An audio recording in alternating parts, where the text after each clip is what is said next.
Olá, sejam bem-vindos ao Podcast, o podcast de empreendedorismo regional. Aqui nós vamos trazer para vocês histórias de pessoas de Umuarama que têm seus negócios e podem contribuir com você e no crescimento da sua empresa. A minha convidada de hoje, o nome da empresa dela já fala tudo, Bem, porque ela faz o bem para você, ela pode ajudar muito você. Seja muito bem-vinda, Adriana Vaz. Obrigada, Henrique. É um prazer estar aqui com vocês. É muito interessante a iniciativa do podcast. Parabenizo. Estou muito honrada de estar aqui. Seja muito bem-vinda, fique à vontade. Inclusive, já vou começar agradecendo aqui nossos parceiros. Tem o salgadinho aí, ó, do Cláudia Bolos Doces Salgados. Tem a parte de coffee corporativo, toda a parte de coquetéis também. Então, tudo que vocês precisarem, o melhor tá lá no Cláudia Bolos Doces Salgados. Agradecer também a sua empresa, que está aí, ó, contribuindo com o podcast, incentivando. A Filato Bene, que é a marca que veste líderes. E já vou começar com uma pergunta um pouquinho diferente. De onde surgiu o nome da Bem? Vamos lá. O nome da Bem tem a ver um pouco com a minha história pessoal. Vamos ver de onde eu começo. Eu passei por muitos desafios pessoais há alguns anos atrás e fiz uma transição de carreira. Ah, interessante. Eu trabalhava com psicologia organizacional e do trabalho dentro de empresas. A última que eu estive, uma multinacional, e também aqui na região já trabalhei com algumas empresas. E após alguns desafios pessoais, eu entendi que era o momento de transitar e ir para a área clínica. Entendi. Então, o nome Bem veio de um amigo que trabalhava com marketing, numa conversa bem informal. Eu tive que me ressignificar em N situações. Ele falou, Adri, eu vou te ajudar. Eu falava, eu quero um nome que seja... Que mostre qualidade de vida, seja uma referência positiva para a pessoa. Daí ele ficou um tempo pensando. No outro dia, umas 5h30 da manhã, ele manda mensagem. Já sei, Adri. Bem psicologia. Com 2 Es, dá um lance de marca original e também fala sobre ser bem, ficar bem consigo. E adorei na hora e ficou. Legal. E como que começa a sua história, Adri? De onde que é as suas origens? Como que você chegou até Umuarama? O que foi a sua primeira profissão?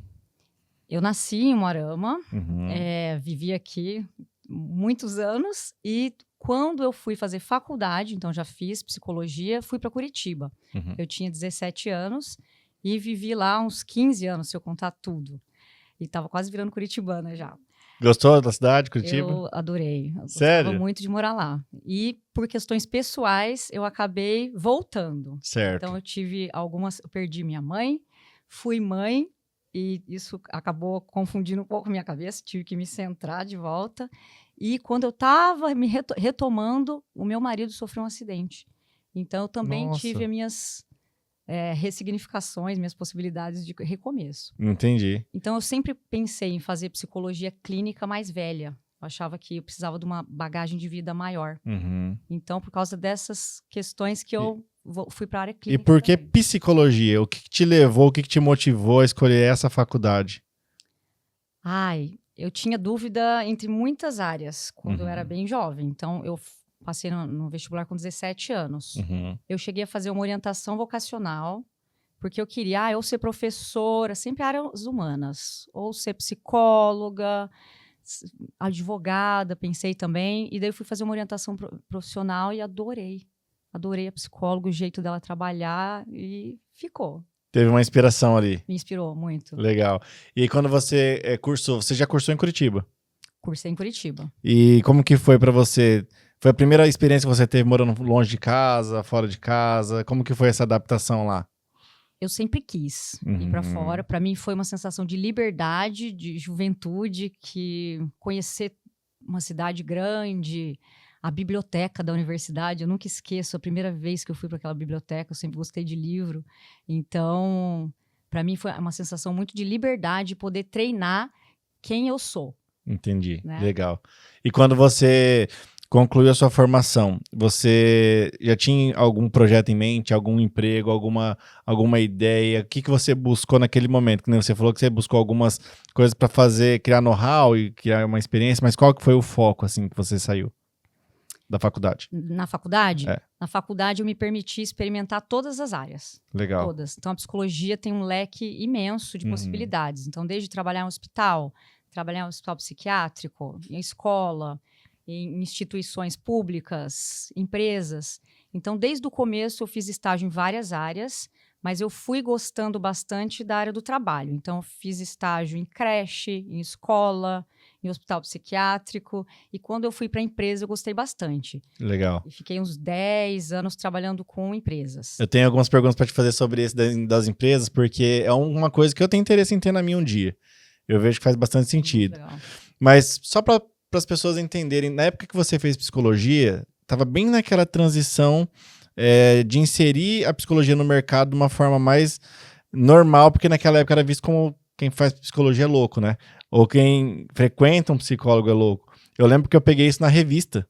Quando a gente ia divulgar, a gente tinha essa dificuldade que as pessoas tinham um preconceito muito grande. E hoje todo mundo sabe que é essencial, todo mundo faz, tem só terapeuta e tudo mais. O que é para você psicologia no geral? No geral? No geral. Pergunta difícil. Definir psicologia. Definir psicologia. Para mim, a psicologia atua muito transformando vidas. Uhum. A pessoa muitas vezes chega não vendo sentido na própria vida e sai fazendo faculdade, namorando, com novos projetos, se enxerga diferente. Então, para mim, a psicologia é transformar vidas e mudança. Legal. E agora trabalhar mais na parte organizacional. O que você executou? Como que você enxergava a psicologia dentro de uma organização? Eu fui para muitas empresas, eu trabalhei numa consultoria fazendo consultoria em psicologia do trabalho dentro da área de segurança do trabalho. Certo. Então eu visitei minério de ouro, minério de ferro, Que legal. navio de celulose, fábrica de celulose, muitas Nossa, coisas. conta experiência, né? Que legal. Muito interessante. Então, eu me atirava, né? Esse espírito aventureiro meu veio muito da minha raiz portuguesa, eu acho. Uhum. Então, eu sempre me atirei. Então, a psicologia do trabalho me deu uma base muito boa, muitas vivências diferentes, inclusive para eu aplicar na clínica hoje. Uhum. E qual que era o seu papel principal como psicóloga do trabalho? E qual que era? Era motivacional? Era entender equipe? Era recrutamento? Tem várias divisões dentro, né? Então, no começo, todo psicólogo que trabalha em empresa começa fazendo recrutamento e seleção. Uhum. Então, eu fiz seleção por muito tempo Uhum. em empresas de seleção, fazia seleção de operador de empilhadeira, né? Cargos mais operacionais, e depois a gente vai trabalhando outros cargos. Então, eu comecei sempre na área de RH e fazendo seleção. E depois você vai mudando e ampliando para um foco mais estratégico. Uhum. Depois trabalhando com lideranças, como ser um líder mais humano. E depois com saúde. Então, eu trabalhei numa multinacional bem importante, trabalhando na área de saúde mental mesmo. Eu tinha projeto de dependência química, projeto de saúde mental, conversava com as pessoas. O que eu posso perguntar quando uma pessoa se afasta por saúde mental, sendo líder dela? Te dava treinamento para as lideranças, para os executivos, o que pode falar, o que não, como ser mais humano, mas sem perder o foco, às vezes, até da produtividade. E isso traz um resultado factível? Com certeza, principalmente engajamento. As pessoas vivem aquela cultura dentro da empresa, confiam na liderança. É outra... Legal. A gente vê cenários assim de empresas maiores que têm esse tipo de trabalho, que nem você estou multinacional, e eu conheço algumas de Moarama que têm esse trabalho também, com psicólogos e tudo. E eu só fui conhecer essa ferramenta por ser uma empresa menor quando eu assisti uma série chamada Billions. Não sei se você já assistiu. Eu já ouvi falar, mas não assisti. E lá tem uma psicóloga e ela é de performance. Sim. Ela vai ali para ajustar o time de vendas, o time para performar. E assim, o resultado é muito, muito satisfatório. Assim, a pessoa ela entra de um jeito e ela começa a trabalhar de outro e ela performa, ela entrega resultado. E aquilo me chamou a atenção. Eu falei, nossa, nunca tinha pensado nisso, né? De cuidar da saúde mental dos colaboradores para ajustar eles num ponto que ele consegue entregar mais. Na verdade, não diria nem ajustar. Eu diria que quanto mais você se conhece, mais você mantém a sua originalidade e consegue performar melhor. É isso. Né? E aí é uma coisa que eu até penso em trazer isso para um negócio menor. Não sei se existe essa profissão aqui em Moarama, psicólogos aqui, existe. Mas seria até legal, né? Ter esse tipo de trabalho feito nas empresas de médio porte. Porque, querendo ou não, é uma coisa que eu não conhecia, não tinha acesso. Eu achei muito legal, por isso que você citou, eu falei, não, vou perguntar um pouquinho. Legal. E aí você retorna para o Moarama para ressignificar muita coisa. Como que foi esse processo para você de ressignificação? Você também fez terapia, buscou ajuda profissional? Sim, todo psicólogo precisa fazer terapia para a Uhum. gente não embolar os nossos conteúdos com o da pessoa que procura a nossa ajuda, né? Então, meu processo de volta para o Umuarama Uhum. teve perdas, né? Teve uma nova descoberta minha sendo mãe da minha primeira filha. Então, eu precisei de um tempo para refazer meu luto, para superar o trauma de ter quase perdido meu marido num acidente. Mas, na minha cabeça, eu sempre, desde quando eu me formei, eu pensava, não, eu vou fazer psicologia clínica quando eu for mais velha. Uhum. Então, daí, o momento de virar a chave foi esse. Eu falei, não, agora então chegou o meu momento de ir para a área clínica mesmo. Entendi. Quando você volta, sai de uma capital e vem para uma cidade interior, quais foram os primeiros choques de realidade que você encontrou?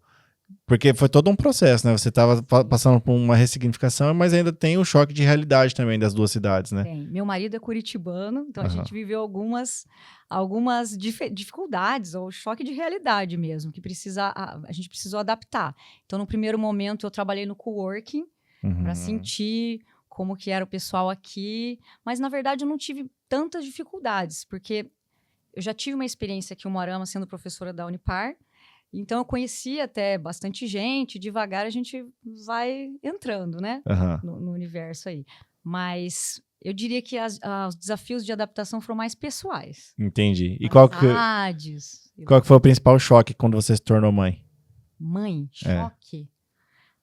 Não diria um choque. Para mim foi a questão que eu vivi duas coisas muito fortes no mesmo período. Ah, foi a perda da sua mãe. Então, eu estava grávida e quando a minha mãe descobriu que tinha o câncer, eu estava com 7 meses, eu acho, de gestação. Então, eu tive que lidar com o tratamento dela, com o nascimento da minha filha e com o luto depois. Entendi. Então, foi tudo bem Sua filha era muito complexo. recente quando ela... Quando a minha mãe faleceu, minha filha tinha 1 ano. 1 ano. Então, foi uma coisa misturada aí que eu tive que ir trabalhando também, como pessoa, né? Entendi. Nós E também quando passamos você por desafios. tornou, sua filha também tinha essa idade? Minha filha tinha... a gente ficou no processo ainda, voltou. Quando eu voltei para Umuarama, tinha 2 anos. 2 Mais anos. velha.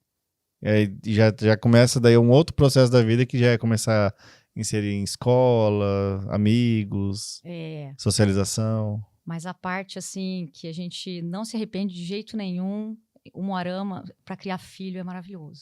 Cidade interior. Esse sol, esse céu azul. E é uma cidade, assim, tranquila. E as pessoas... Eu não sou...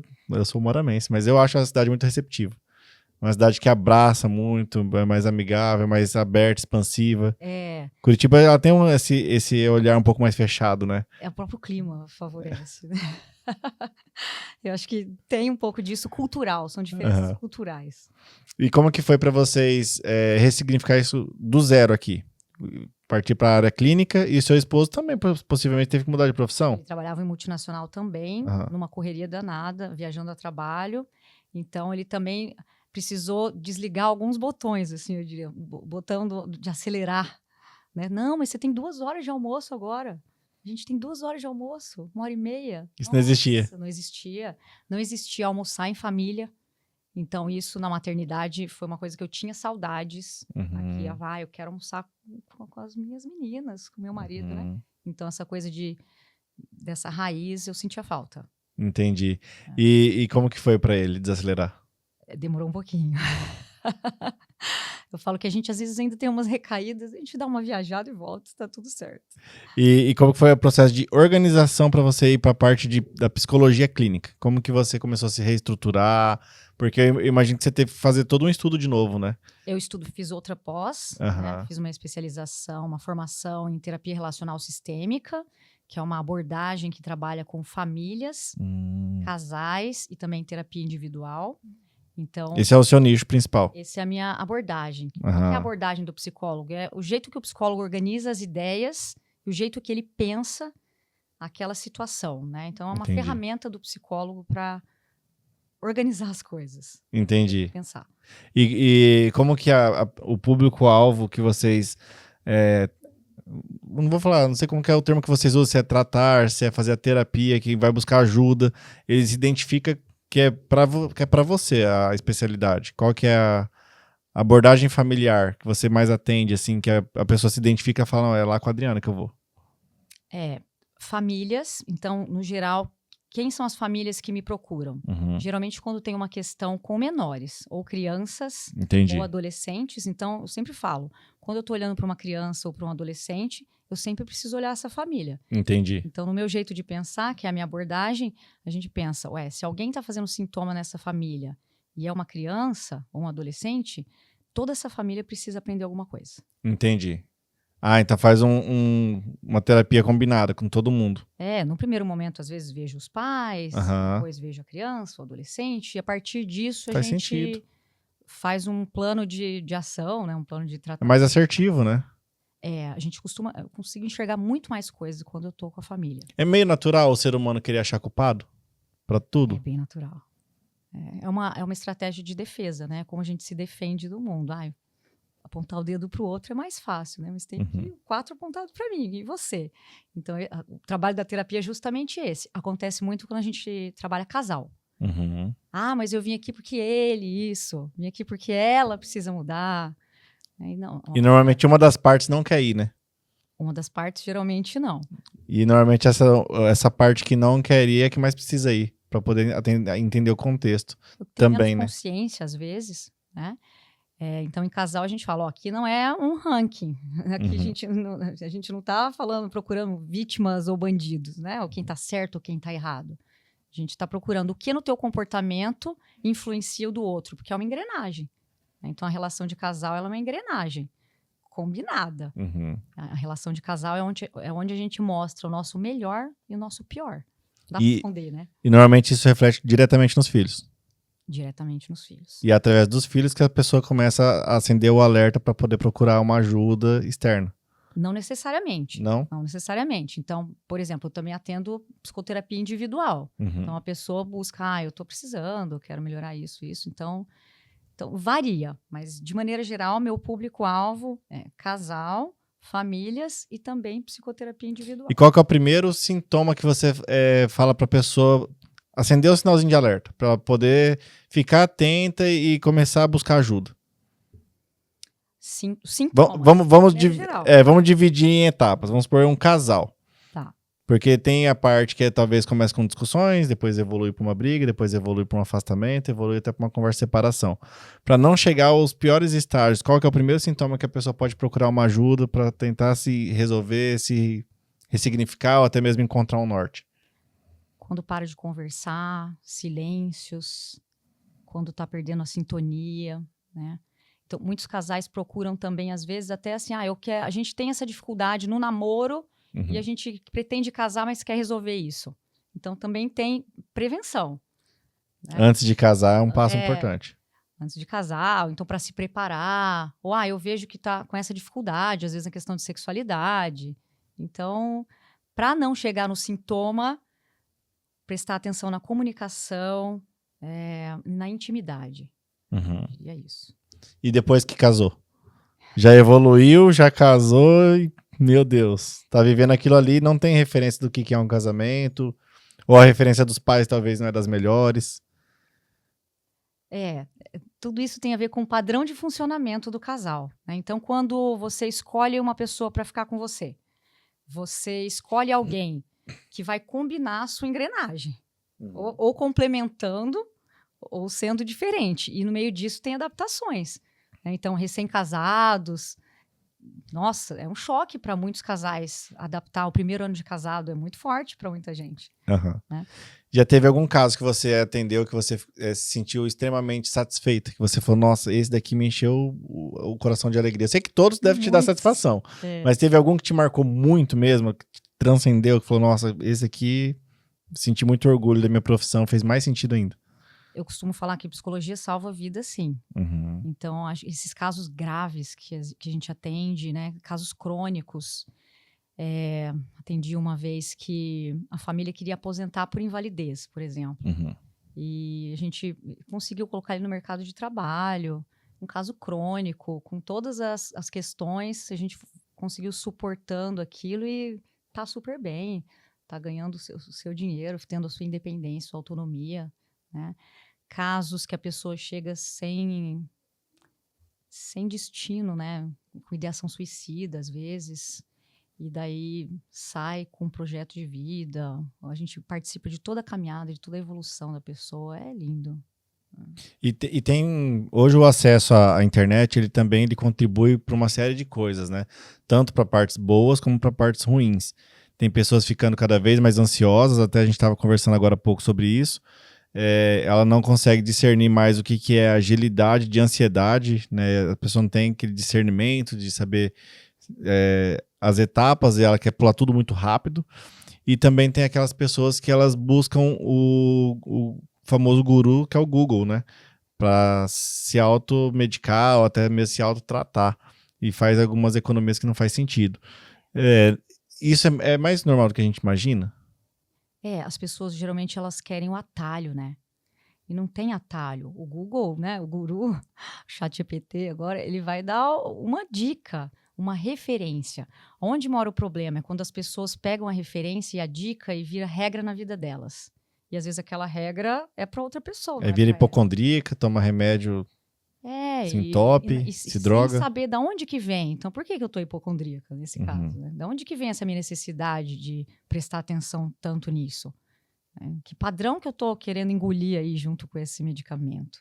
Então, terapia é um negócio muito profundo, dá trabalho, é difícil entrar no processo. E quem faz não quer sair, né? Quem faz não quer sair. Quem faz a terapia normalmente não quer Às vezes sair. a gente fala, tá bom já, vamos dar um tempo, né? Eles falam, não, eu quero mais. Vamos dar um tempo que esse objetivo a gente conseguiu, né? Trazendo um pouco mais agora para o seu lado pessoal. Quais são as suas válvulas de escape? O que você gosta de fazer? Quais são os seus hobbies principais, preferidos que você tem? Viajar. E viajar te ajuda a trazer ideias para o seu trabalho, inspirações? Demais. Me ajuda a sair fora da caixa. Legal. Psicologia é sair fora da caixa, é mudar, é enxergar em uma mesma realidade sobre diferentes perspectivas. Então, se você vai para uma cultura diferente, aquilo me gera muito insight. Às vezes eu trabalho falando, olha, mas isso aqui é um recorte cultural. Né? E teve alguma experiência que você teve um momento espiritual profundo e curioso em alguma dessas viagens? Espiritual, viagens? Machu Picchu. É um lugar que eu nem fiz a caminhada, fui de turistona mesmo. E Machu Picchu, na hora que você chega lá em cima, você fala, isso aqui tem algo a mais. Chama atenção. Dá um arrepio, assim.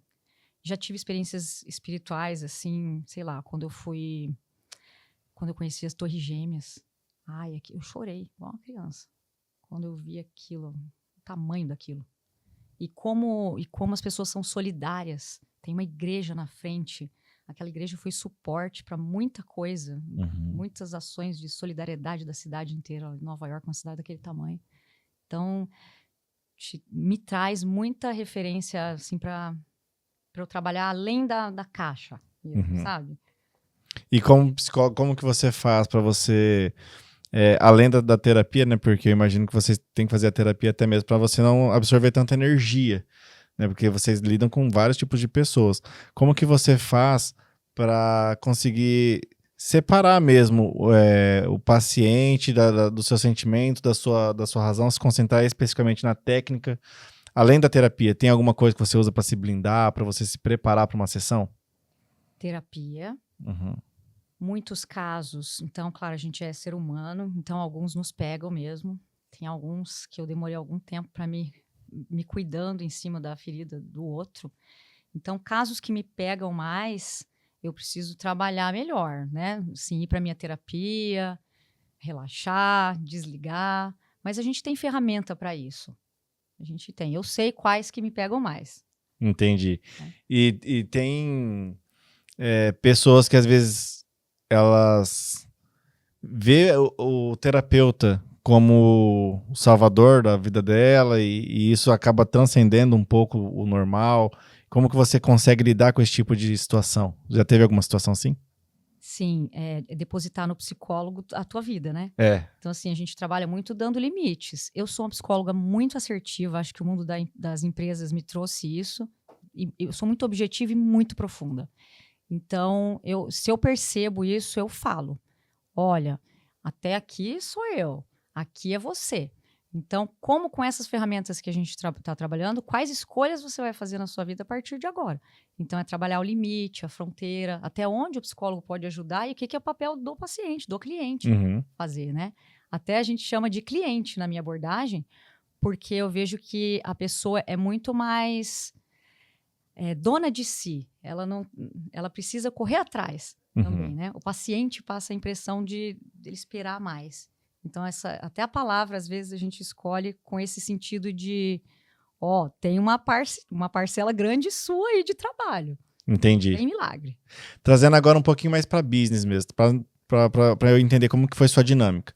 Você começou ali no coworking, né? Fez uma amostragem da cidade, alguma coisa assim, nesse sentido. Uma sentida. E depois eu vi que você abriu, de fato, um espaço físico. Ali, acho que o pessoal do Pilates do lado. Foi algo... Minha cunhada. Sua cunhada? É. Que legal. Como que foi para você dar esse salto? Você já tinha um dado mais consolidado? Já tinha daí uma carteira de clientes? Como que foi trazendo agora para a visão de negócios? Já tinha uma carteira de clientes, já sabia especificamente o público que eu queria trabalhar. E eu vou contar a história da casa. Aquela casa foi onde eu nasci. Sério? Sim, eu fui criada naquela casa. Que legal. E daí... Onde é o Pilates ali agora, também do lado? Pilates. Então, a minha cunhada, na época, estava querendo também se reorganizar no trabalho e eu também. Então, a casa começou a ficar grande, porque eu também tinha perdido minha mãe. A gente vai ter que ressignificar essa casa aqui também. Daí teve a ideia, porque minha mãe trabalhava lá como dentista também. Naquela casa? Uma mistura. Então, a minha clínica hoje ela tem uma energia muito boa, porque tem a ver com quem sou eu. Entendi. Nossa, que legal. Não sabia, não fazia ideia. A gente ressignificou tudo. Então, onde é a minha clínica era a sala de jantar, onde a maioria das vezes a gente passou momentos maravilhosos. Tem memória afetiva ali também. Muita memória afetiva. Que gostoso. Nossa, que legal. Bom saber. Tá honrando a memória da sua mãe ali. Sim, muito legal. Né? E quando que você achou que era o momento certo de dar esse passo? Qual foi o dado ou o sentimento que você teve? Falou assim, não, eu preciso dar esse passo agora. Já tinha esse objetivo. Eu senti que ia dar, que estava tranquilo, que ia acontecer. Já tinha os clientes? Já tinha o meu nome, a minha marca, os clientes. Estava ali na mesma rua. Então, foi acontecendo. A gente pôs para rodar, coincidiu a história também da minha família, da minha cunhada, e a gente reformou lá, ficou pronto, fui. Na sua visão, qual que é o principal erro que quem entra nessa área comete? Muitas vezes Vou dar um exemplo mais factível. Às vezes a pessoa está entrando só por dinheiro, às vezes a pessoa está entrando por não ter uma visão clara do que quer fazer e achou que seria uma profissão legal. Qual é o principal erro que a pessoa comete? Qual que é a essência principal que ela deveria ter para escolher fazer psicologia? Para fazer psicologia? Ou com o negócio? Os dois. Para fazer psicologia tem que gostar de gente. Uhum. Tem que gostar de entrar, porque a psicologia você entra na vida do outro, você tem que pedir uma autorização, né? Sem isso já nem compensa fazer. Se você não gostar, não dá. Tem que ler também, né? Agora, como negócio, onde os psicólogos costumam pecar? Como a gente gosta muito de gente, a gente foca nas pessoas e esquece um pouco o lado estratégico, de planejamento, de enxergar a psicologia também como um negócio. E a gente está acostumado a trabalhar a pessoa, na área da saúde mesmo. E não, nós somos também empresários. Sim, eu acho que as faculdades tinham que começar a melhorar isso também, na visão das formações. Sim. Muitos médicos sentou aqui, até o João acabou de sair, o dentista, e a área de saúde em específico, eles não ensinam muito business, né? Tipo, então, a partir de agora você vai ter que abrir um CNPJ, tem contas fixas, existe essa despesa aqui, existe isso, você precisa ser estratégico, tem que ter marketing. Isso é uma coisa que talvez a pessoa fica focando somente no paciente, de fato, né? Sai de lá capacitado, né, em tese, mas na parte prática já não é tão assim, né? Deveria ter. Eu acho que agora, atualmente, deve ter. A pandemia fez mudar muito a psicologia. Eu falo que a pandemia fez a psicologia evoluir uns 10 anos, principalmente nos atendimentos online. Você faz? Faço. Já fazia antes e depois da pandemia, todo mundo começou a procura do online é legal?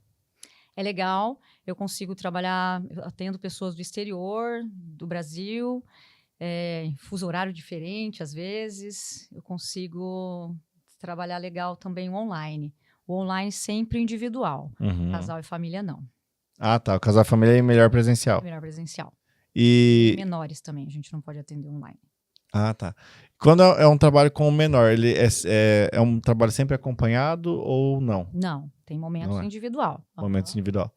E normalmente os dois pais têm que ter o consentimento? Ou um pai já é o suficiente? Os 2 pais têm que ter o consentimento. Eu gosto de, inclusive, trazer os responsáveis, Uhum. pelo menos numa primeira sessão. Ah, mas o pai é separado, ou não tem pai, não é presente, ou, né? Ou o pai é Existe. contra? Mas daí, de certa forma, na terapia a gente trabalha. Quem você acha que é teu pai? Como Uhum. você visualiza? Qual a tua percepção? Então, até simbolicamente, a gente traz a ausência. Tá certo. E tratando agora como negócio, eu achei uma estratégia muito boa você usar o coworking para isso. Porque você começa com uma despesa equilibrada, vai de Uhum. acordo com o seu fluxo, e você não deixa de ter um espaço profissional para fazer atendimento, e depois você conseguiu montar uma carteira de clientes e abrir o seu próprio espaço. Alguns clientes vieram, inclusive, do coworking. É? Aham. Conheceu lá? Sim. Network mesmo. Porque você tá ali com gente, as pessoas estão te vendo trabalhar. Eu fazia alguns eventos, Aham. eu sou bem criativa, às vezes eu faço algumas coisas fora da caixa de evento. Esse ano eu lancei um grupo que se chama Escreva-se, que é um grupo de escrita terapêutica Uhum. para trabalhar as emoções através da escrita. Então, volta e meia eu invento essas coisas. Vou lançar em agosto, provavelmente, um grupo terapêutico de mulheres 40 mais. Como que funciona essa terapia em grupo? Terapia em grupo geralmente é algo focado. Então, Uhum. mulheres 40 mais, eu tenho esse público-alvo, vai ser focado nas questões que elas trouxerem, Uhum. que as estão incomodando nesse momento. Demandas em comum? Demandas em comum, e a gente faz um contrato, assim, informal, não um contrato jurídico, Confidencialidade? de confidencialidade, de não sair daqui, e a gente trabalha as questões que aparecem no grupo. É bem legal. Bem Legal. mais pontual, né? É um recorte do que é uma psicoterapia, mas já dá um bom gostinho, um bom desenvolvimento. É estilo aqueles que a gente vê em filme americano? Que o pessoal faz muito lá, não sei se... Depende da abordagem, né? Então, depende também muito do estilo do terapeuta trabalhar. Uhum. Mas, geralmente, é assim. O psicólogo, como catalisador das questões que estão ali, como mediador, a gente faz alguns apontamentos para o grupo, o que a gente está percebendo daquele grupo, daquela pessoa, e sempre mantendo a ética e o sigilo, né? É novo isso, né? Ou já é uma coisa que Novo não existe? é. Aqui pra nossa cidade. Para a cidade, talvez sim. Mas vejo muita gente fazendo grupo, sim, aqui em Moarama também. E é possível você identificar situações que realmente você se torna um pouco mais sensível em enxergar pessoas que precisam de ajuda? Ou não? Isso é uma coisa que a pessoa tem que expor. Ah, dá pra ver. Dá pra ver. Eu falo que eu tenho que. A gente liga o botão do psicólogo. O radar eu também fica- eu sei desligar. Mas às vezes o psicólogo não sai da gente, né? O radar fica sempre aceso. Ah, eu sei desligar. Sei Aham. desligar ele bem. Mas às vezes a coisa ressalta, assim. E como que é quando alguém vem te pedir conselho e ajuda? Porque é muito comum isso na minha área, tá? Vou expor uma dificuldade minha. Como nós somos da área de comunicação, é muito comum as pessoas chegarem em mim e perguntar: o que você achou disso? E aí a pessoa começa a querer extrair estratégias que normalmente é um serviço que eu vendo. Uhum. Como que é isso pra você? Ah, eu precisava de um conselho, eu precisava de uma ajuda, mas isso é um serviço que você vende. Como a psicologia, por exemplo, eu não posso atender familiar e amigos, pessoas que eu tenho uma relação direta, acaba sendo um pouco mais fácil. Porque eu não posso atender Então existe familiar. essa ética. Tem. Que Porque se legal. eu for atender um familiar meu, eu tô ali, né? Tem um conflito. É uma sopa de letrinhas, então eu também sou ser humano. Então eu faço parte daquela sopa ali. Entendi. Eu tô no bolo. Então não posso atender, e nem amigo, porque é outro papel. Eu tô sendo ser humano com meu amigo e não um profissional. Entendi. Então é mais fácil pra mim, porque E eu esse falo, eu não limite posso você conseguiu atender. estabelecer com todo mundo. Sim. Mas já tentaram. Eles perguntam às vezes, o que você acha? Você que é psicóloga, às vezes acontece. Você que é psicóloga, parece que você é um ser supremo, né? E não, eu sou psicóloga, mas eu também sou mãe, eu também sou esposa, eu também sou ser humano, a gente erra igual. Falando agora como mãe, isso ajudou você a sensibilizar mais na questão das terapias? A entender melhor o sentimento de mães e de filhos também? Isso contribuiu para sua formação? Porque na Sim. teoria, vamos lá, todo mundo tem ali, estuda e tem a prática. Mas quando você tem a vivência, isso muda um pouco. Eu posso falar por mim também na questão da revista, quando a gente atendia famílias, a gente tinha uma forma de atender na nossa cabeça da melhor forma possível. Mas quando eu tive filhos, eu entendi que dá pra ser melhor. É. Eu falei, nossa, não, dá pra ter um cuidado muito a mais aqui, porque agora eu entendo a dor. Uhum. Isso mudou pra você? Muda. É bagagem, né? Uhum, Eu falo assim. Então, quando a gente tem mais bagagem, a gente está mais preparado. uhum, Quer dizer que um profissional mais novo, ou que não tem uma profissional que atende mães e não é mãe, não tem bagagem? Ela tem menos bagagem. Sei lá, vou numa viagem, esqueci a roupa tal, eu vou dar um jeito, né? Minha uhum, bagagem está meio rasa. Eu vou dar um jeito, eu vou pesquisar, vou fazer formação, vou comprar lá a roupa e vou conseguir atender. Mas quando você tem bagagem, é mais fluido. uhum. É mais fluido. E quais são os principais sintomas que você vê nos dias de hoje que está afetando diretamente as crianças, assim? Coisas que os pais tinham que ter um ponto de atenção maior, cuidar mais para que isso não desenvolvesse problemas futuros. Nas crianças, muita ansiedade, né? Acho que ansiedade é uma coisa da nossa sociedade atual. A gente vive numa sociedade ansiógena. Ela em si causa ansiedade. Uhum, Então, com a tecnologia, com a quantidade de informação, o que eu falo sempre para os pais é assim: cuidar com o padrão da criança que mudou. Ou de qualquer pessoa, né? Do adulto também. Se eu tenho um padrão, se eu tenho uma criança calma, tranquila, que conversa legal, de repente ela tá super fechada ou super agitada, eu consigo notar uma mudança de padrão. Opa, uhum, pode ser um sinal. O que mudou nessa criança? Por que ela tá desse jeito? Ela é tão calma, hoje tá mais agitada faz um tempo? Então mudou o padrão, uhum. né? Essa mudança de padrão tem a ver com alguma coisa em específico que vocês conseguem tratar. E tem pessoas que também podem enxergar como, é que agora ela tá na fase da pré-adolescência infantil. Porque agora ela entrou na fase. Tem pessoas que não entendem. Como que a gente pode discernir isso? Se é fase ou se é uma mudança de padrão de fato? Uhum. Quando fica mais evidente. É difícil, né? É Porque uma você linha bem falou, é tênue, uma né? linha tênue. Então, a fase, ela vai ter um começo, meio, fim, um desenvolvimento. Uhum, Mudar padrão é mudar o seu jeito, né? Então, é muito diferente. Então, claro, eu tenho adolescência. uhum. Eu tenho uma fase que é Hormonal, natural, os hormônios, a pessoa ser mais questionadora, o uhum. adolescente trazer Tá se isso. Mas eu conhecendo. tenho um adolescente que ele era comunicativo, de repente ele está muito isolado no quarto. Então a fase é de se isolar, ok, de vez em quando. Agora está no quarto 8 horas por dia. Não conversa com mais ninguém. Opa, eu tenho que olhar, Uhum, né? Então é uma fase natural de mais isolamento, até para desenvolver a própria autonomia e saber quem é individualmente. Faz uhum. parte do processo da adolescência, mas o que ultrapassa um pouco, né, a fase, vira um padrão diferente, é onde a gente precisa cuidar. E a partir de que idade que já é possível inserir o tratamento, o acompanhamento? Com a psicologia, Isso, fazer terapia a partir de qual idade? isso. Na minha abordagem, eu trabalho a partir dos 6 anos. 6 anos. Antes disso, gosto de trabalhar com os pais, Entendi, de maneira geral.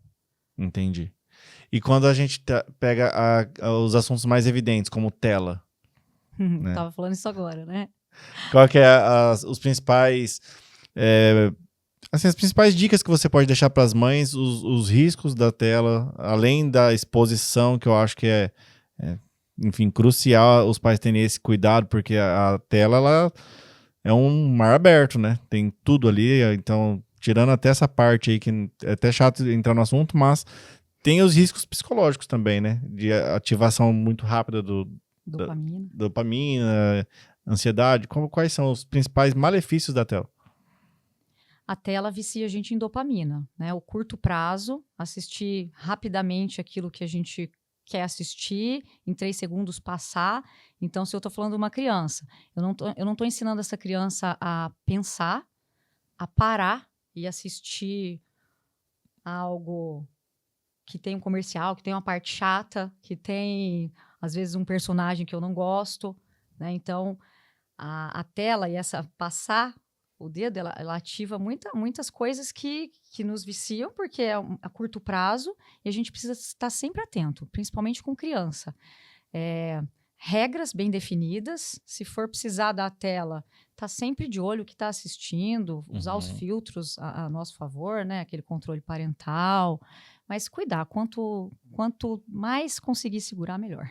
A ideia é não dar tela, né? A ideia não da tela. Também não julga, no sentido que sabemos que às vezes é usado como um recurso ali rápido, mas eu acho que tem que ter consciência, na minha opinião.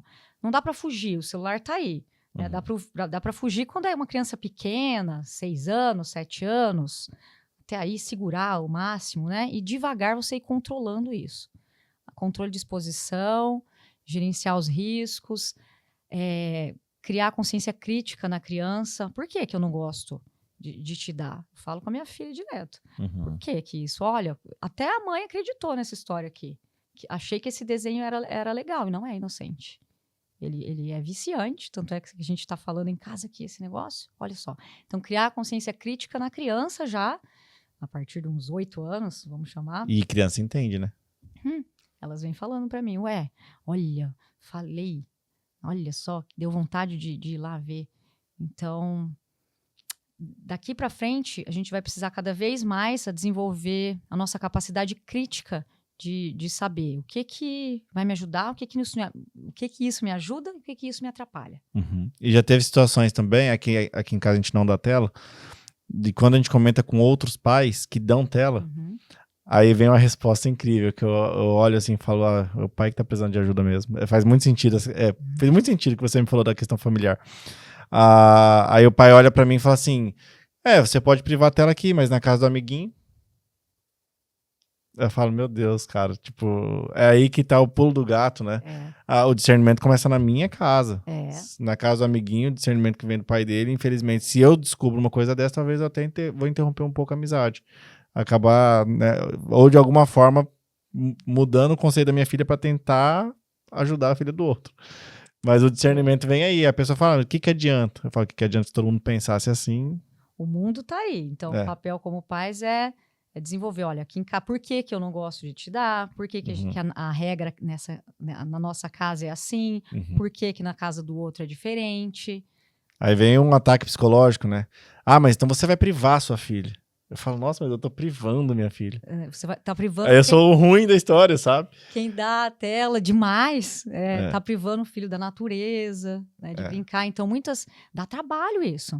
Dá trabalho você estimular. Vamos lá no quintal... Esses dias eu estava brincando de giz.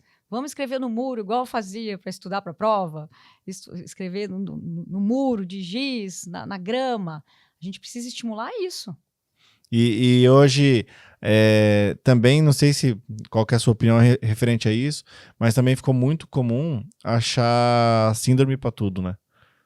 Mas é porque é TDAH, mas é porque é TOD, mas é porque é isso, é porque é aquilo. E a pessoa se escora muito nisso e deixa de buscar outras soluções. E aí se acostuma com isso. Não, é porque ele nasceu assim. Aí tem, acho que, algumas camadas. Vamos lá. Assim, por que... Esse é um assunto polêmico. Esse é um assunto bem legal. Geralmente acontece em mesa de restaurante, com os amigos. Geralmente acontece essa pergunta aí. Por que se diagnostica mais hoje? Porque as pessoas têm mais informação. Então, antes o que era considerado, às vezes... aquela pessoa vai mal na escola, estereotipado. Hoje a gente tem nome, sobrenome, sabe de onde vem. Então, hoje tem mais diagnóstico, porque as pessoas têm mais informação e procuram. E antes não tinha? Antes tinha, mas a gente não sabia dar nome. Ou dava um nome estereotipado. Né? Então, existe mais diagnóstico, sim. Os diagnósticos são reais. E quando tratado, né, diagnosticado com os profissionais... especialistas, bem feito. Eu acho que é aí que tá a chave, né? Quando diagnosticado por profissionais especialistas. Porque tem muita gente diagnosticando, né? Tem muita gente diagnosticando. Ou se autodiagnosticando. Um amigo meu esse dia olhou pra mim e falou, cara, eu acho que eu sou autista. Tá calma nessa hora. Eu falei, caramba. Assim, se você tem um diagnóstico, foi bem feito, você tem uma clareza disso, você vai trabalhar nas suas potencialidades e nas suas limitações.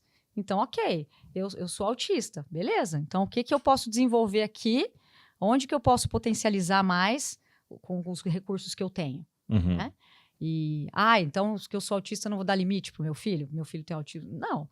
Né? Então, o diagnóstico, para mim, ele serve para eu melhorar as ferramentas que eu tenho e agir com mais consciência com aquela dificuldade. Para mim, o diagnóstico é isso. E para fazer um diagnóstico completo, envolve uma série de profissionais? Uma série de profissionais. Então, muitas vezes, avaliação neuropsicológica, acompanhamento com neuropediatra, acompanhamento às vezes com psiquiatra, psicólogo. Então, tem uma equipe aí, dependendo do quadro, que precisa acompanhar. E na sua opinião, isso parte de um achismo ou a pessoa realmente fala assim, não, tem algo errado, eu preciso buscar ajuda? Porque tem muitas pessoas que vai no acho. Eu acho que tem uma coisa errada. Se eu acho, eu senti alguma coisa. Certo. Eu acho que esse acho, tô incomodada. Eu acho que eu tenho, putz, eu vou lá ver. Certo. Né? Então, isso já faz parte do autoconhecimento. E qual que é o primeiro passo daí? Qual profissional buscar? Depende do que você acha. Eu acho que meu filho tem TDAH. TDAH. Avaliação neuropsicológica. Vai no neuropsicólogo. Certo. Ou neuropediatra, mas quem faz a avaliação mesmo é um neuropsicólogo. Aí ele vai fazendo os demais encaminhamentos. Vai fazer. TDAH, precisa de um pedagogo, precisa de um neuropediatra, a família precisa de acompanhamento para entender o que é isso, aceitar às vezes. Então, porque um diagnóstico errado também se leva uma série de consequências, né? Vai fazer tratamentos desnecessários ou até mesmo coisas que não faz sentido. Então, depende do que você acha. O que você está sentindo aqui dentro? Por que você está achando? Corre atrás. Porque pode ser que não tenha nada, mas alguma coisa está te incomodando aqui. Levando agora para os adultos. O que você me fala referente à rede social, excesso de rede social? A gente atende bastante, aparece na clínica adultos que têm questão, às vezes, com compra, não consigo me desconectar, não consigo dormir, porque fico aqui, me perco a minha concentração nos meus próprios planejamentos, porque estou aqui distraído, então muita gente distraída. As redes sociais causam sentimentos muito estranhos, de ciúmes, pode causar, né, de inveja, de comparação. Querer viver uma vida que... E são recortes, né? A gente mostra o nosso melhor na rede social, ninguém mostra o seu pior. Até teve uma fala do Thiago Leifert, acho que era da Globo, que ele fala que quanto mais foto tem no feed, menos interação possivelmente esse casal tem. Eu vi essa fala dele, eu concordo. Eu concordo plenamente. Sei lá, é engraçado. A gente olha, né, e fala, o casal tá de lua de mel. Daí tem um monte de fotos. E é o momento deles curtir entre eles, né? Faz parte dos nossos tempos isso, né? Mas é uma coisa que me diz algo. Né? Me diz. Não passa batido. E você acredita que essas pessoas que têm o excesso de tela, de adulto mesmo, falando de rede social, ou até mesmo... A minha mãe passou por esse problema de excesso de compra. Eu até esqueci o nome, tinha um nome específico, ela foi diagnosticada. Que ela não conseguia parar de comprar. Era compulsiva. Não sei o que ela compulsiva. Isso. Aí ela foi em várias lojas gastando assim, tipo, horrores. E ela não conseguia parar. Aí teve até uma reunião familiar, a gente resolveu, ela voltou, depois teve mais uma. Aí agora faz muito tempo que não tem mais isso. Mas teve que tomar uma série de medidas. E isso daí é uma compulsão realmente grave, né? Como que a pessoa consegue entender que isso é um problema para ela? A partir do momento que ela se endivida, ou que ela não consegue parar, ou que ela tá fazendo compra desnecessária, porque é muito difícil quem tá no problema enxergar que ela tá no problema. No nosso caso, nós que enxergamos, que a gente tá de fora. Que a gente começou a perceber, opa, tá desnecessário, tá começando a comprar coisa que não faz sentido. Sapatos no guarda-roupa sem usar tinham mais de 10. Quando é tudo no excesso, quando isso começa a atrapalhar a sua vida, ou quando você começa a viver em função disso, é um sintoma. Né? Não vou fazer tal viagem, sei lá, não vou curtir a vida agora porque eu preciso comprar esse relógio, que é lindo, eu já tenho 15. sei lá. Então, quando começa a atrapalhar a sua vida. E isso é comum. Não, é comum. Compulsões de maneira geral. Comida. Comida. Então, por exemplo, o caso da comida, essa compulsão, ela mora no mesmo lugar da dependência química. Nossa, No mesmo lugar. é forte. É. Eu já vi pessoas também que tem aquela... Assim, com variações, é claro, né? São Sim. coisas diferentes, mas no lugar psíquico é o mesmo lugar. Eu conheci uma pessoa uma vez e aí ela teve que me falar porque não teve como. A gente tava num evento e aí essa pessoa, ela comia, ia lá no banheiro, jogava pra fora, voltava, comia mais, ia no banheiro, jogava fora. Aí eu tive que perguntar pra ela. Falei, o que tá acontecendo? Ela, não sei, eu tenho a vontade de comer, mas daí eu passo mal e eu jogo fora. Bulimia. Uhum. E aí buscou tratamento, tudo, mas... E ela não sabia por quê. É bem fundo. As questões que estão envolvidas em compulsões, em transtorno obsessivo compulsivo, uma coisa, dependência química, compulsão por compra, compulsão por comida. E tudo tem a ver com comportamento, né? Tem a ver com mecanismos inconscientes de... eu diria, é muito difícil resumir isso, mas de vazio. Mas pra você ter essa percepção, né? Poxa, meu comportamento não tá normal. Isso não tá normal. Que nem eu perguntei depois se a pessoa já fazia isso na casa dela. Sim. Eu falei, caramba, mas você não percebia? Ela falou, não. Muitas vezes a ajuda vem de fora, né? Eu acho que tá uma coisa diferente aí. Então, às vezes, é algum familiar que procura ajuda também, acontece, ó, e a gente vai chegando devagar na pessoa, enfim. E que ponto que a rede social você acredita que pode ser um divisor de águas? Pra se tornar excesso ou até que ponto é normal? A pessoa ficar ali navegando, não perdendo sono ou não perdendo sono. Tem pessoas que jogam a culpa no sono que fala que ela é noturna, né? Fala, não, eu sou uma pessoa noturna, mas fica a rede social ali até... A tua pergunta está relacionada a onde ter cuidado? Isso. Até que Ter esse cuidado, porque imagina assim, por exemplo, uma amiga minha, inclusive, vou mandar esse link pra ela. Ela vai saber quem que é. Ela fala que ela não dorme à noite.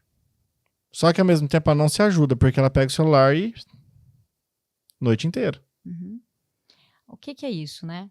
Às vezes é a distração, é o jeito que a pessoa relaxa, pensar em nada.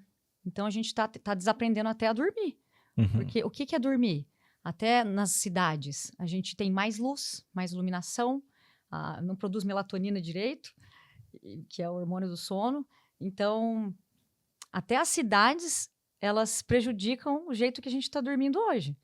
Vai lá num sítio, numa fazenda, você vê como que é diferente. As pessoas dormem cedo, de acordo com a natureza. Então, a gente está perdendo esse ritmo biológico.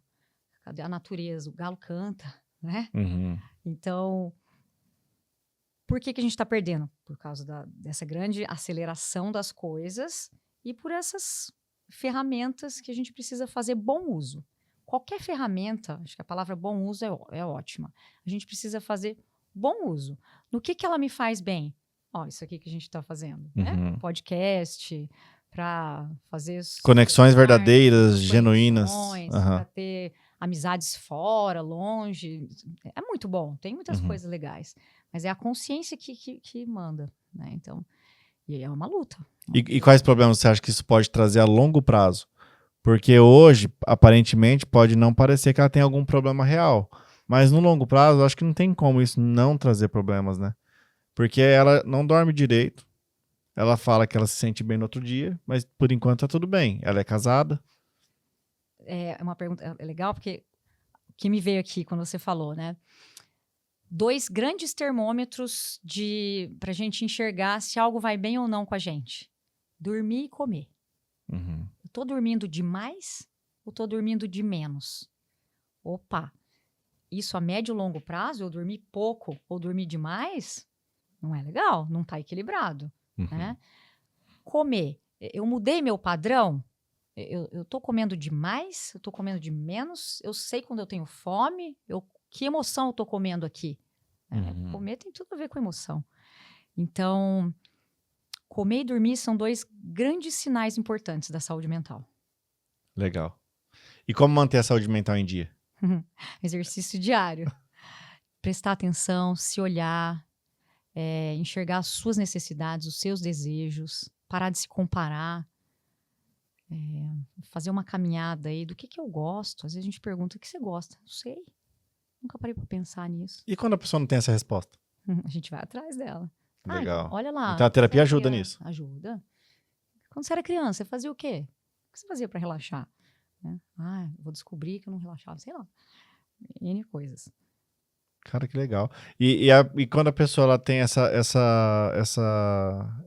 dor nela, não vou falar dor, mas ela ouvindo esse episódio agora, ela falou assim, nossa, é verdade, eu nunca parei pensar que eu gosto.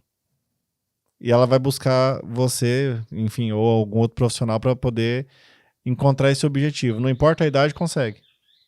Consegue. Quem eu sou nesse mundo? Para que eu vim? Né? Da onde que é a minha raiz? Minha origem. Muita gente fica brava comigo. Eles falam assim, não, mas eu vim aqui para resolver tal coisa específica. Eu tô estressado no trabalho. Tá, mas daí eu falo, vamos lá olhar para trás? Me conta a tua vida, a tua infância, de onde você veio? Eles falam, não, mas eu quero trabalhar isso. Mas não tem como eu trabalhar essa questão específica sem você entrar em contato com a sua origem, com as suas raízes. Quem é você? Porque isso vai te dar muita dica desse seu sintoma. Cara, que legal. Os sintomas, eles são termômetros para saber como que a gente tá. Então, são sinais. É igual febre. A gente não fala febre, veio febre. É para ficar atento, né? Uhum. Então, opa, vou medir. Os pediatras falam para a gente esperar um tempo, né? Vamos ver o que vai desenvolver. Então, é como se fosse, o sintoma é como se fosse a febre. Deixa eu olhar. Por que esse sintoma nessa pessoa? Poderia ser qualquer outro. Né? Então, até o sintoma ele tem a ver com a pessoa. Uhum. O padrão da pessoa. E pessoas que têm necessidade extrema de estar com outras pessoas. Não gosta de ficar sozinho ou não faz sentido com poucas pessoas, tem que ser várias pessoas. Isso também é uma coisa que não é normal, não é um comportamento. Chama locus de controle externo. Eu tenho o meu olhar no fora. Eu tenho mais dificuldade e tenho o locus de controle interno, que é me olhar, me respeitar, me autocentrar. Então, a gente desenvolve mais na psicoterapia o locus de controle interno. Uhum. Então, o que no outro me desperta? Eu tô lá no meio da galera, ok? Mas o que naquela roda aquilo me desperta? Que sentimento me despertou? Nem sei dizer. Nossa, senti um negócio. Emoção é físico antes de ser mental. As pessoas falam, né? Senti um aperto aqui quando eu tava com aquela pessoa. O que é aperto? O que é isso? Angústia? Tristeza? Ansiedade? Mágoa? São sentimentos complexos. Culpa. Né? Aí essas respostas na terapia consegue achar. Aprender a nomear. Olha, geralmente, quando você sente isso, você já percebeu que está em lugar assim assado, com tais pessoas? O que isso diz de você? Uhum. Onde você pode melhorar esse sentimento? E tem filhos que têm dificuldade de sair de casa, né? Cresce, já fez lá seus 30, tá lá, e aí os pais também têm dó que saia. Muito comum nas famílias latinas. Famílias mais europeias, mais americanas. Sério? 17 anos, Tchau. tchau. Você pode reparar, por isso que eu falo que a viagem ajuda a gente, né? Uhum. A gente gosta mais de colo, então a gente mantém o jovem mais tempo na nossa casa. Então, quando acontece essa situação, a gente trabalha os pais. Mas o que você está fazendo ele ficar? Tá muito confortável. O que você, como pai e mãe, tá fazendo para lançar o seu filho no mundo? Não, na verdade faz o oposto.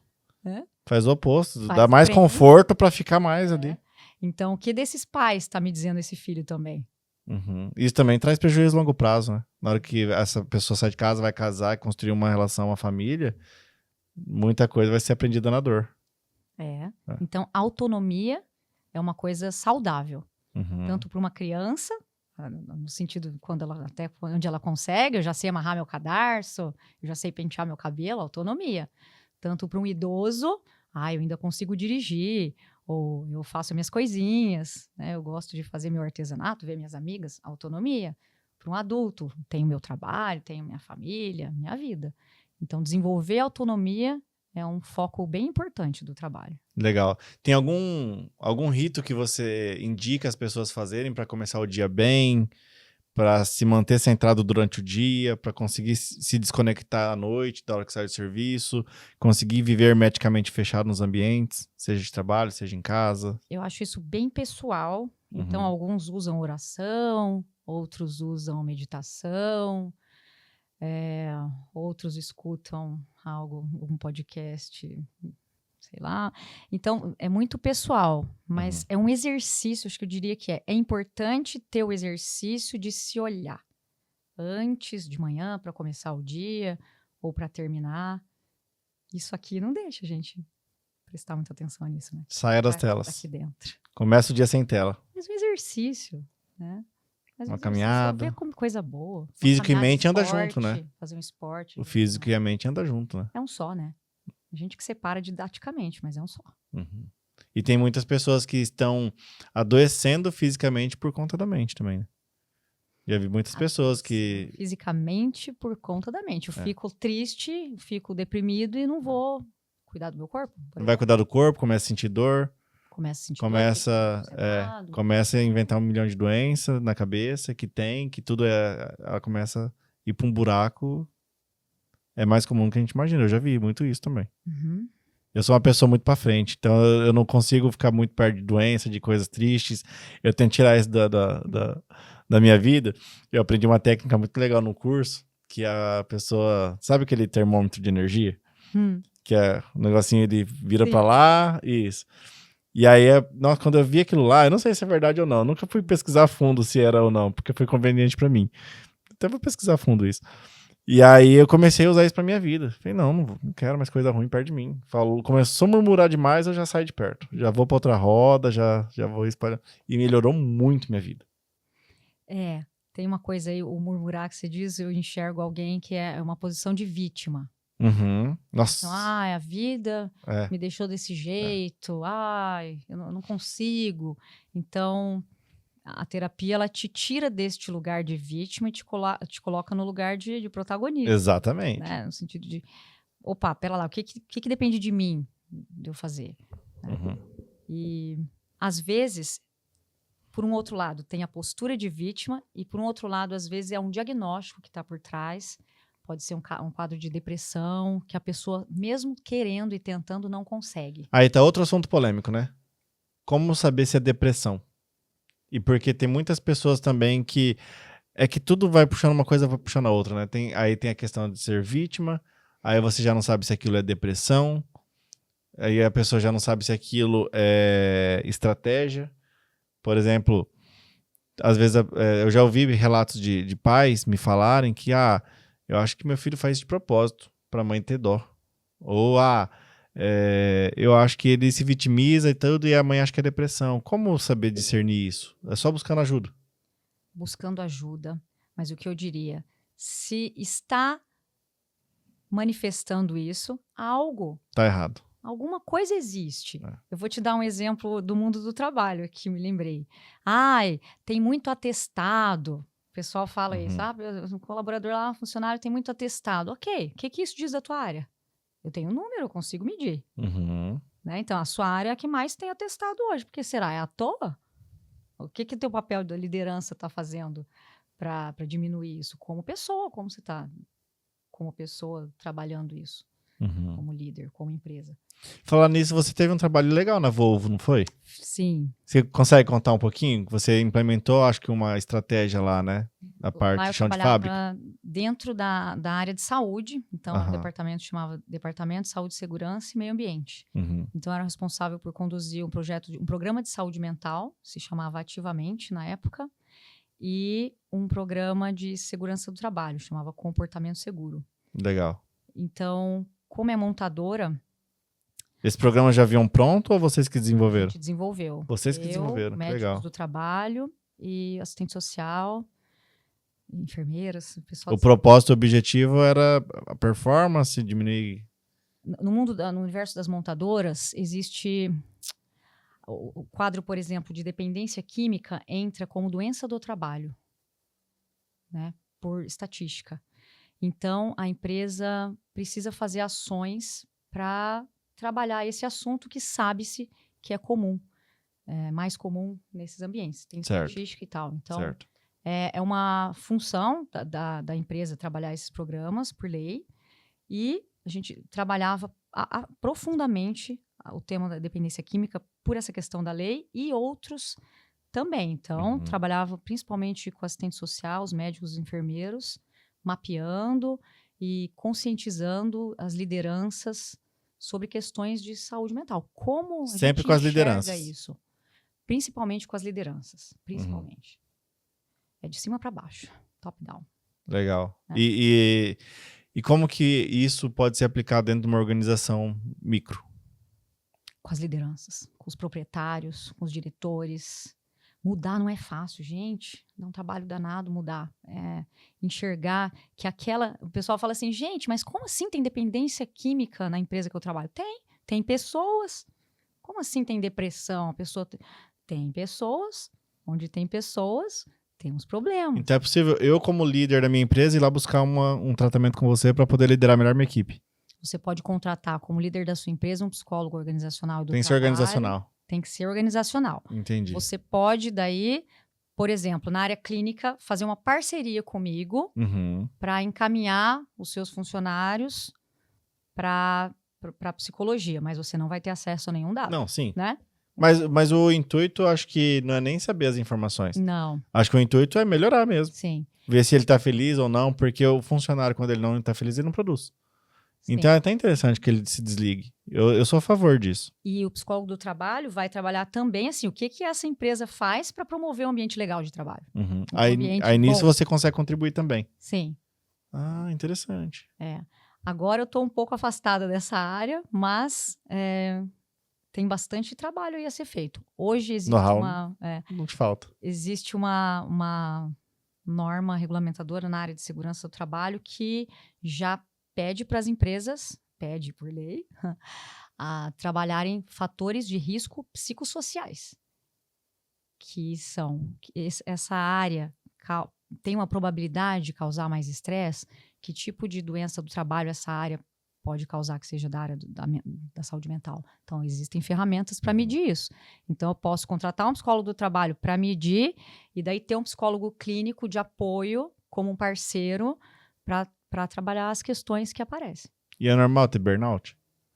Acontece. O burnout é um nível a mais do estresse. É quando a vela apaga totalmente, né? Quando acaba as energias. Então...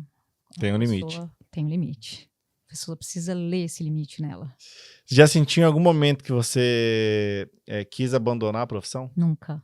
Nunca? O povo até falava, você abandona isso aí? Nunca. É minha Nunca paixão. pensou em desistir? Nunca. Nunca, eu amo. E o que mais te move dentro da profissão? O que é o seu combustível, professor? As pessoas evoluírem, a evolução das pessoas. É visível. Você vê a pessoa chegando num patamar X e ela sai da sessão ou da terapia, ou com alta, às vezes, em outro patamar. Não tem preço que pague. Qual que é o seu maior diferencial na área que você atua? Por que escolher você? Eu sou muito objetiva, eu sou muito profunda. E eu tenho bastante bagagem que ajuda. Acho que esse seria meu diferencial. Legal. No caso de famílias, qual foi a maior surpresa dos padrões sistêmicos? Pera lá. Maior surpresa de padrões sistêmicos. Eu vou ter que ampliar essa pergunta. Deixa eu decifrar. Pergunta diferente. Qual que foi a maior surpresa que você identificou dentro dos padrões sistêmicos das famílias? E que você talvez não estivesse... Não preparado. Preparado eu tenho certeza que você está. Mas que você se surpreendeu. Falou, nossa, isso daqui é uma coisa que eu não imaginava. E é um padrão comum. Acontece. Às vezes, por exemplo, a pessoa vem um jovem com uma queixa específica e você vai trabalhando, e quando você inclui a família, você percebe que aquele jovem está manifestando uma dor que era da mãe ou do pai, lá de trás, que não foi processada. Eu tenho alguns casos bem bonitos. Fala, nossa, eu não imaginava que aqui tinha um luto não elaborado da mãe ou do pai. Entendi. E essa pessoa está manifestando em sintoma isso. São coisas... As famílias têm muitos silêncios, muitos tabus, coisas que as famílias não conversam. E não conversar reprime sentimentos. E a gente precisa falar. Então, muitas famílias, a gente não quer falar de dor, igual você falou, eu quero fugir, né? Eu não quero falar daquela situação que aconteceu lá no passado, mas falar preserva a identidade da pessoa. Então, a gente trabalha muito com a identidade. Quem é você com essa história? A gente não pode apagar uma Verdade história nua e triste. crua. Verdade nua e crua. Eu sei, essa história foi triste. Como a sua família processou isso? Não processou. Então, vamos processar? Entendi. Vamos trabalhar isso aqui? Entendi. E daí você cura 2 gerações. Que legal. Pai, mãe, filho. E dali pra frente tende também a ser mais tranquilo, né? Se você curar aqui, se você trabalhar uma questão que era um silêncio, um tabu aqui, para os próximos não vai ser mais tabu nem silêncio. Entendi. Muito legal. E o que mais te fascina na terapia de casal? Terapia de casal?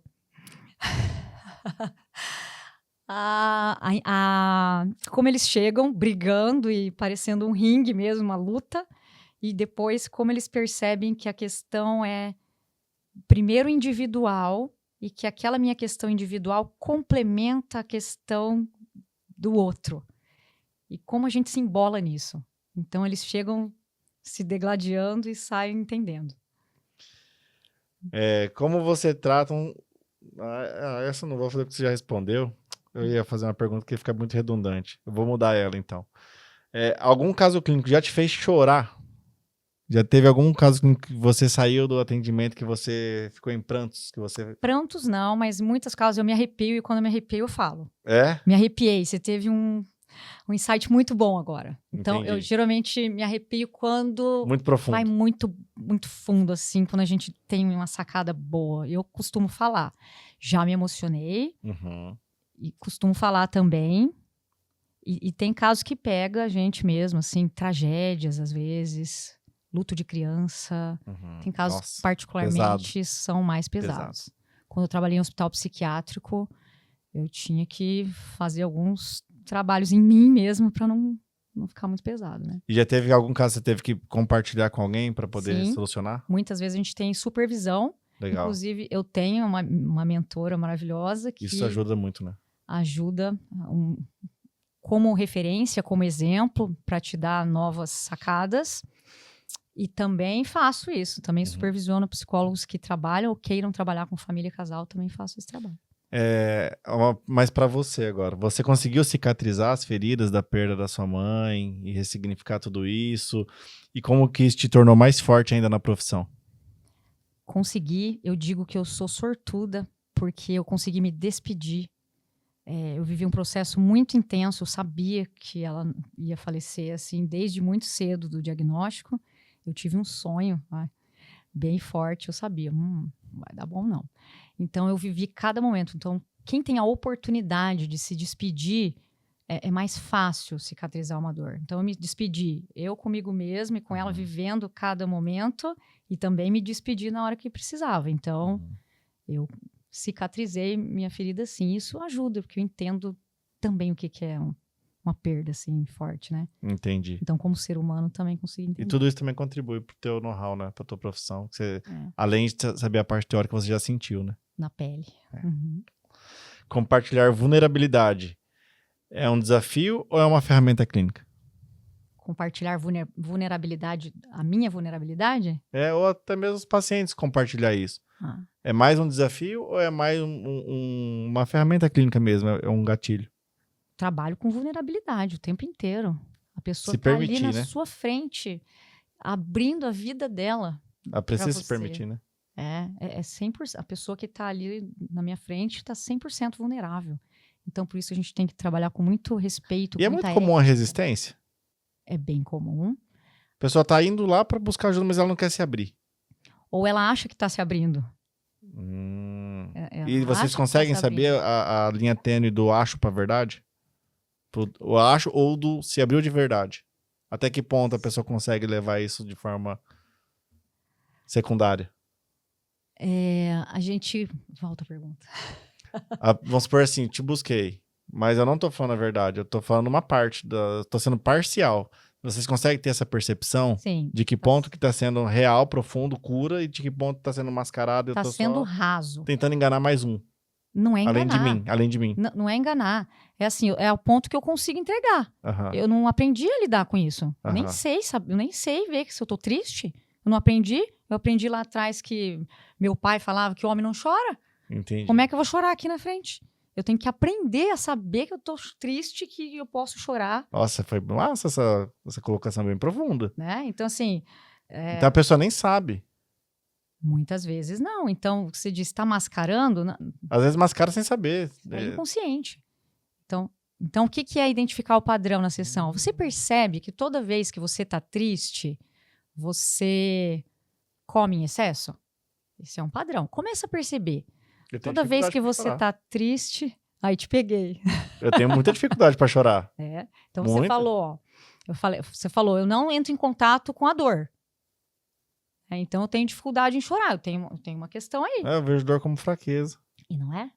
Dor é do ser humano. Ixi, preciso fazer terapia. Vulnerabilidade é do ser humano. Né? Caramba. Dor faz parte. A gente chora o tempo inteiro, internamente, se fere. E são bloqueios. Aí. O homem, principalmente, tem muita dificuldade em chorar. Uhum. Né? Muito, muito bloqueio. Porque culturalmente a gente aprende: homem não chora. Homem não pode acessar isso aí. Homem tem que ser forte, homem tem que ser macho. Uhum. Né? Ué, ser macho não pode chorar? Você vai continuar sendo macho, fica tranquilo. Sua masculinidade não é afetada. Então, você precisaria aprender. Por que será que eu não choro? Da onde que vem isso? Por que eu não acesso essas coisas? Uhum. Né? Porque eu não aprendi. Então, é você. Então, agora eu vou aprender. Que jeito? Caramba, que legal. Descobri algo sobre mim mesmo. Qual foi o maior perrengue emocional que você já viveu como psicóloga? Perrengue? Ai, tem alguns. Deixa eu ver qual que eu vou te falar. Uma vez eu estava na empresa, a gente atendeu um surto psicótico bem sério. Eu vou dar uma... Não vou falar assim 100%, né? Vou falar mais em dados gerais, mas foi uma crise psicótica dentro da empresa e a pessoa saiu correndo do nosso atendimento. Fiz o atendimento em dupla. A pessoa saiu correndo. E a gente precisou acionar a segurança para a pessoa não ir para a rodovia, para a rua. Fomos buscar no pátio, acalmar. Então, foi uma situação que gerou bastante estresse para a equipe. Algo inesperado e que a gente conseguiu contornar. Mas foi perrengue. E é perigoso? Naquele caso, era perigoso, porque ele estava numa crise, então ele podia, sei lá, sair na rua, ser atropelado. E pra cima de vocês? Não, pra cima da Não? gente não. Não. Mas não dá medo, não? Não, a gente sabe para onde que vai. É raro. Entendi. E é muito comum ter preconceito na tua área ainda? Acho que Isso já foi quebrado? melhorou Como que tá? bastante. Então, há 22 anos, quando eu comecei a faculdade, a gente lia, né, sobre a psicologia e falava, a psicologia vai ser a profissão do futuro. Uhum. Então, o futuro chegou. Uhum.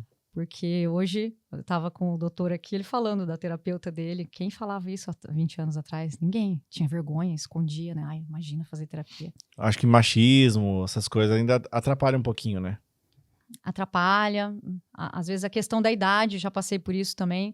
Eu me formei muito nova, então chegava nos lugares, ou como psicóloga clínica mesmo, e falava, nossa, mas essa menina... Uhum. Né? Então, também tem isso. Então, vamos lá.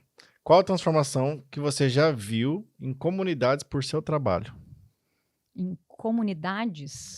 Que você, por exemplo, assim, aqui foi mais um setor profissional, que você enxergou no seu setor, que você viu um movimento acontecer de fato. Você inseriu a psicologia organizacional e você falou, nossa, eu tô vendo agora que isso daqui vai perpetuar. Eu consegui implementar uma nova cultura. Nesses grandes projetos, Isso. a gente via... É muito longo prazo? É médio e longo prazo. É É uma médio e caminhada que não tem fim, né? Uhum. Na verdade. Então, você começa tratando temas, construindo isso mas muitas coisas, né? A psicologia, eu acho que ela é um instrumento de transformação social. Uhum. A gente quebra muito estereótipo, paradigmas, em comunidades que são marginalizadas. Então, tem muita coisa da psicologia aí, muitas situações sociais. Entendi. E tem muita procura por vícios? Tem. Uhum. Vícios gerais, como a gente falou, né? Uhum. Em comida, em droga, em tela. E normalmente a pessoa ela tem essa consciência ou vem sempre externo? Às vezes, a pessoa já vem com consciência. Eu tô com um problema aqui. Eu preciso ver isso aqui. Uhum. Uhum. Um padrão que se repete, alguma coisa assim? Quando ela adquire a consciência, É. Por exemplo, assim, a pessoa que ela é viciada em trabalho. uhum. Muitas vezes ela acha que é um esforço que ela precisa por um propósito. E tem vezes que ela já não sabe mais se é por isso. Então é um padrão. Ela tá viciada no trabalho.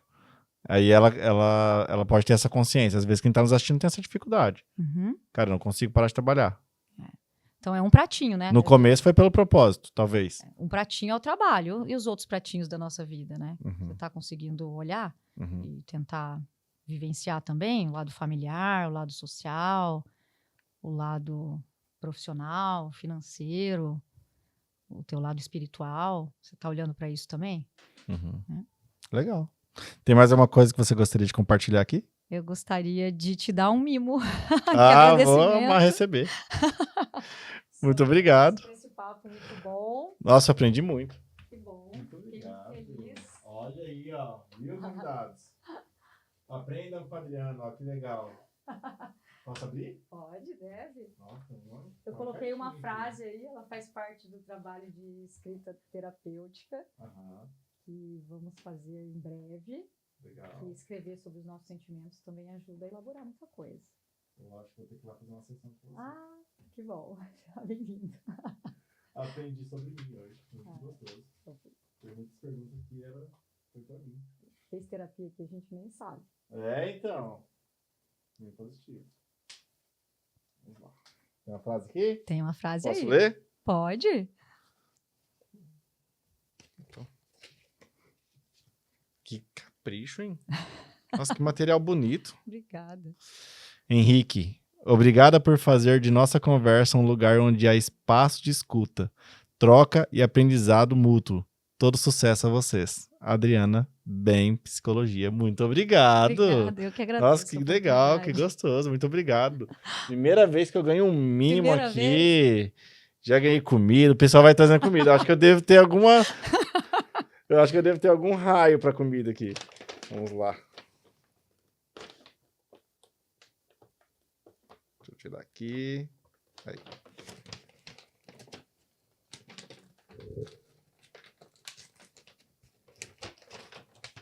Nossa, gente, tudo personalizado. Personalizado. Já vou tomar café aqui nos próximos episódios.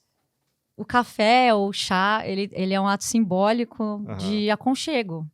Né? Lá na clínica eu sempre costumo trazer isso, porque também é uma linguagem do amor, né?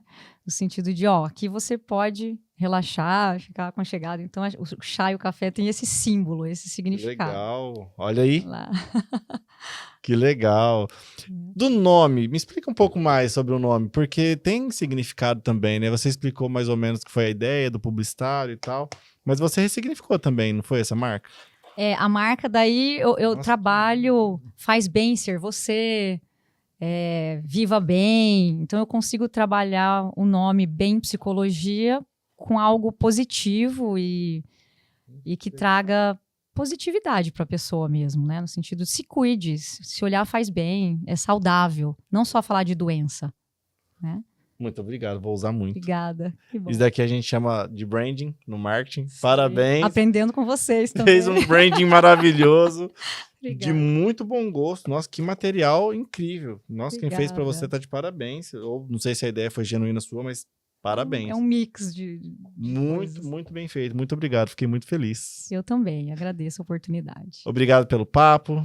Espero que você tenha muito sucesso, mais ainda que você já tem. Né? Deu para perceber sua trajetória. Que incrível, que legal.